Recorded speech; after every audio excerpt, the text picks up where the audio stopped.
s'échappant seulement d'être dégusté. Cette chenille annonce la fin de novembre. Nos merveilleux cadeaux sont bientôt arrivés. Bientôt cette mélange jolie de la joie. Car l'avenir pour l'histoire tout la créera. Cette mélodie fait un cadeau du ciel et d'une chanson aux couleurs de Noël.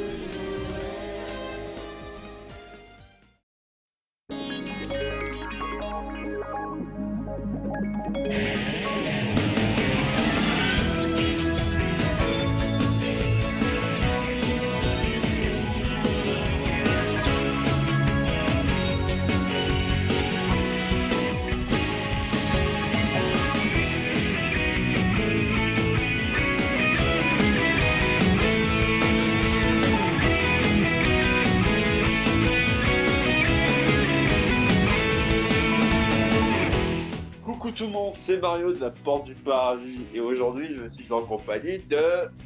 Cassas. Alors aujourd'hui on va faire une vidéo sur les romances du trio principal des Merveilles de Mimosy. On va les analyser ensemble et voir de quelle façon Yokote a voulu exposer l'amour dans son œuvre. On parlera uniquement des trois romances principales et oui, on ne parlera pas de Karen et Tsubao par exemple, ou de Sarah et Gaito. On en a déjà assez avec nos trois héroïnes à traiter aujourd'hui, et si vous voulez voir un élément central de la première partie de l'œuvre, c'est-à-dire Gaito et Sarah, ou encore Anon et Taro, on vous invite à visionner la vidéo de Kana sur les chips toxiques. On a exactement le même avis dessus, donc aucune raison d'en reparler aujourd'hui. Puis sérieusement, vous pensez vraiment qu'il y a quelque chose à retenir de Karen et Subaru? Sérieux? On peut simplement teaser. Et Gaito et Sarah qui sont toxiques comme évoqué sur la chaîne, donc pas vraiment de message à remarquer. Je ne crois pas bien. Avant de commencer le sujet d'aujourd'hui, petit détail à prendre en compte. Moi, je vais pas trop parler du manga, mais on va faire quelques apartés du manga dans un cas en particulier, car il y a des choses à redire là-dessus, n'est-ce pas? Oui. Bref, nous avons différentes façons de voir l'amour avec nos trois protagonistes et on trouve cela intéressant de les classer par catégorie plus tard dans la vidéo, car vous verrez qu'entre elles, finalement, ce qu'elles ont vécu concernant leur amour et leur sentiment pour la vie terrestre est très différent.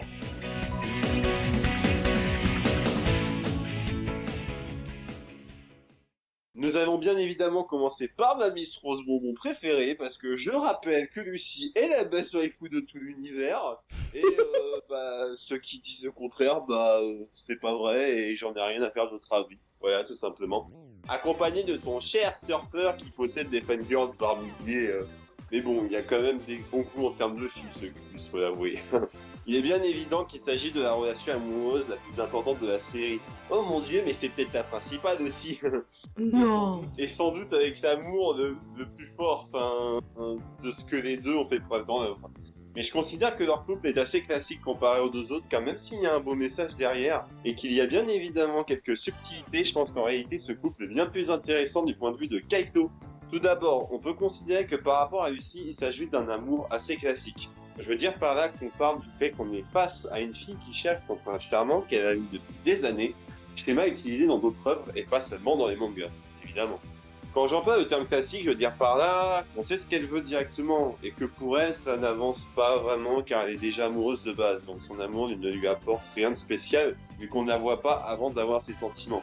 Je dirais ce qui est le plus intéressant du côté du 6, c'est bien évidemment sa double identité qui l'a fait tourmenter à certaines reprises. On parle quand même du fait qu'elle veut séduire quelqu'un qui est techniquement déjà amoureux d'elle.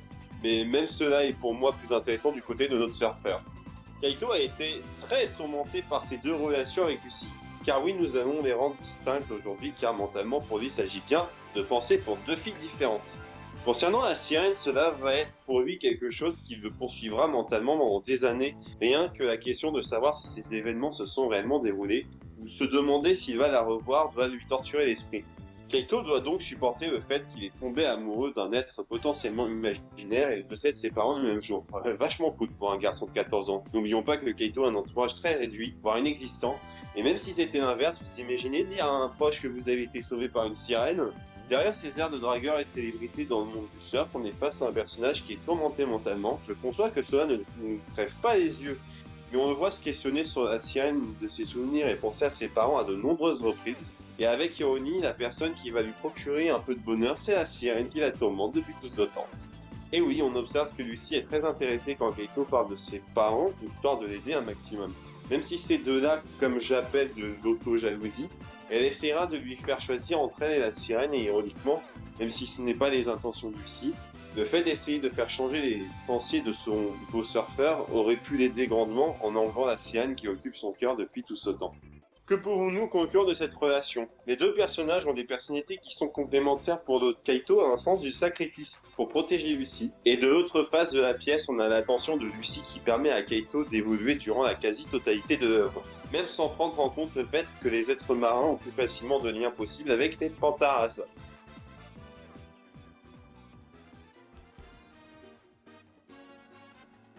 Maintenant, on va passer au couple le plus intéressant de l'œuvre, c'est-à-dire Anon et Nagisa.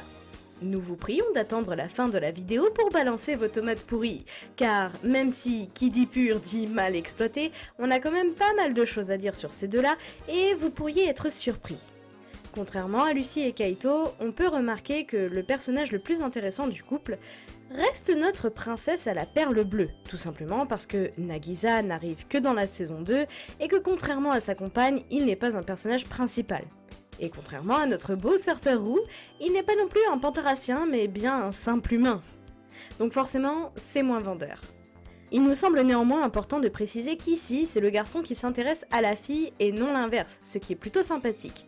Ce qui crève avant tout les yeux concernant ce personnage, c'est sa détermination. C'est bien simple, il est tellement déterminé qu'il en devient limite un harceleur. Sa capacité à ne jamais perdre patience et jamais abandonner face à une Anon moqueuse et devenant parfois même limite sadique et profiteuse est assez impressionnante, même si c'est aussi un peu inquiétant. Nagisa gagne petit à petit en maturité en essayant de séduire sa belle, même si c'est pas si flagrant que ça dans l'anime. D'ailleurs, on reparlera de leur relation dans le manga papier juste après. Aussi, à côté de ça, on peut noter le fait que leur amitié entre lui et Masahiro n'est pas si développée, et c'est dommage, même si bon, on va pas se mentir, on sent que c'est une amitié par dépit parce que voilà, ils sont les deux love interest des deux copines qui traînent toujours ensemble, donc bon, on en a fait des pseudo-amis. Donc, en somme, on est en face d'une Lucie masculine aux cheveux bleus, même si contrairement à elle, il ne se questionne pas pendant des plombes, il fonce et finalement ça aura payé puisqu'il aura fini par obtenir bien plus vite ce qu'il voulait. Même si, encore une fois, ce n'est pas du grand art. À titre personnel, c'est loin d'être mon chip préféré et je dirais même que c'est l'un des couples que je déteste le plus. Mais ça, c'était avant de relire très récemment les tomes papier de Pur. Alors oui, le manga pue du cul, et je suis la première à cracher dessus, mais il y a parfois des petites pépites que l'animé de Pur n'a évidemment pas su saisir. Laissez-moi donc vous démontrer que le couple Anon-Nagisa aurait pu être un bon couple si l'adaptation avait été meilleure. Faites place à l'avocat du diable. C'est moi! Alors, c'est pas bien compliqué, ça tient en 4-5 pages à peine. En gros, dans le manga papier, Nagisa tente aussi de se rapprocher d'une Anon plutôt virulente en la stalkant et en jouant les gros forceurs, jusqu'à ce qu'il comprenne que la fameuse partition de musique si chère au cœur de la princesse lui avait été offerte par l'homme qu'elle aimait et qu'elle souffrait de l'absence de ce dernier. Et là, bam! Révélation! Nagisa, dans un élan de génie et de maturité, se confie à sa bien-aimée dans une déclaration des plus mignonnes, en faisant preuve de compréhension, allant même jusqu'à dire qu'il serait prêt à renoncer à elle, si c'est ce qu'elle désirait. Genre, est-ce que vous imaginez une seule seconde Nagisa dire ça dans l'animé? Moi non. La scène se solde par un échange des plus mignons avec une Anon qui se livre complètement et qui accepte de faire confiance au jeune homme face à elle qui serait visiblement prêt à tout pour la rendre heureuse. Ah, si c'est pas magnifique. Et ça tient en 5 pages, bordel de merde. Vous allez pas me faire croire que c'était pas possible de l'adapter en animé plutôt que de nous sortir plusieurs épisodes à la con dans lesquels tout le monde veut rendre Anon jalouse. Et juste ça, ça aurait justifié entièrement leur relation. Passons maintenant à notre chère détentrice de la perle bleue qui n'aime que les garçons plus âgés et matures et qui, ironiquement, est la seule à finir avec quelqu'un de plus jeune qu'elle. Ce qui rend sa relation justement si intéressante, c'est qu'on part d'une fille déjà amoureuse de quelqu'un. C'est pas un schéma classique qu'on a l'habitude de voir dans les shoujo. Anon aime Taro d'un amour profond et a du mal à l'oublier, ce qui est un véritable challenge pour un potentiel nouveau love interest. On peut d'ailleurs presque comparer les adieux de l'aéroport entre l'élève et le professeur à un deuil pour la demoiselle. On en retrouve certaines étapes plutôt semblables dans le développement de la princesse au cours de la saison pure, comme le fait par exemple qu'elle se mette à jouer du piano pour tenter de se rappeler la personne qu'elle aime et imaginer se rapprocher spirituellement de lui par une activité à laquelle elle peut facilement l'identifier. On peut voir en cela comme une forme de déni. Également, nous pouvons citer la phase de la colère en prenant pour exemple le fait qu'Anon se révèle presque méchante face à un garçon qui tente de prendre la place de l'élu de son cœur. Parce que, on va pas se mytho, elle est loin d'être tendre avec Nagisa. Et justement, cet amour envers Taro est finalement l'élément clé concernant l'écriture de ce couple, car c'est autour de ça que leur relation se fera. Enfin, on peut aussi identifier la reconstruction lorsqu'elle devient plus douce et gentille et commence à passer de bons moments avec ce garçon qui lui fait progressivement oublier le reste. Et l'acceptation arrive lorsqu'elle tombe réellement amoureuse et qu'elle accepte les sentiments de ce dernier. Et malgré ce parallèle qu'on peut faire avec le deuil, Anon ne sera pas le genre de personnage à complètement se laisser abattre ou à finir en dépression après avoir perdu son premier amour. Selon nous, ce rôle a été gardé uniquement pour Lucy afin de la faire évoluer différemment et de la rendre plus forte mentalement parce que, c'est la perso principale.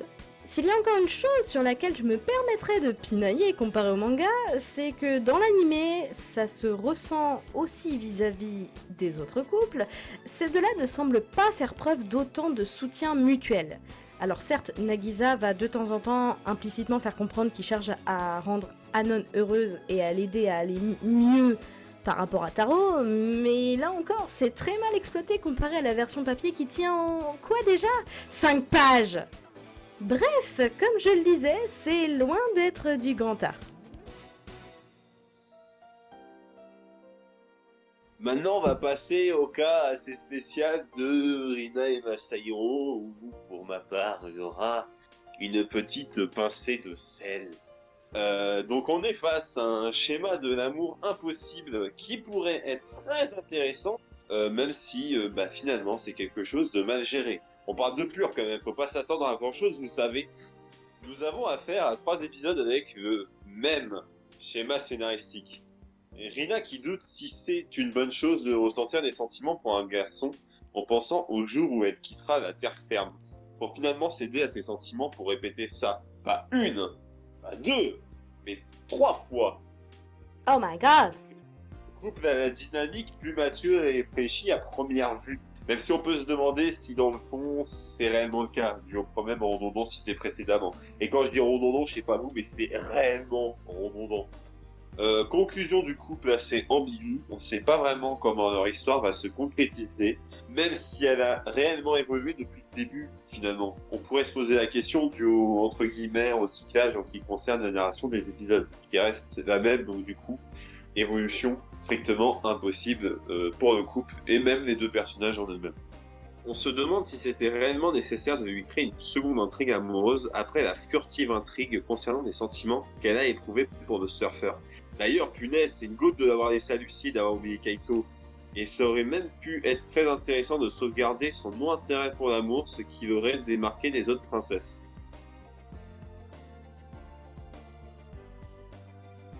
C'est donc la fin de cette petite vidéo. Merci de nous avoir regardé jusque-là. On espère qu'elle vous aura plu. S'il faut et si ça vous intéresse, on pourra faire d'autres vidéos sur le couple, notamment Subaru et Karen. Je vois pas pourquoi on les exclurait d'abord. Mais pour ça, il va peut-être falloir vous abonner, mettre des likes à la vidéo, pourquoi pas la commenter, la partager pour nous prouver que ce qu'on fait vous intéresse et que vous en voulez plus. D'ici là, on vous invite à activer aussi la cloche de la chaîne. C'est vrai qu'on le dit pas souvent, mais comme on a un rythme de publication qui est devenu hasardeux et qui n'est plus programmé, on vous invite à le faire, comme ça vous êtes toujours avertis de nos sorties de vidéos. Et puis je pense qu'on peut se quitter là-dessus. À bientôt! Bye bye!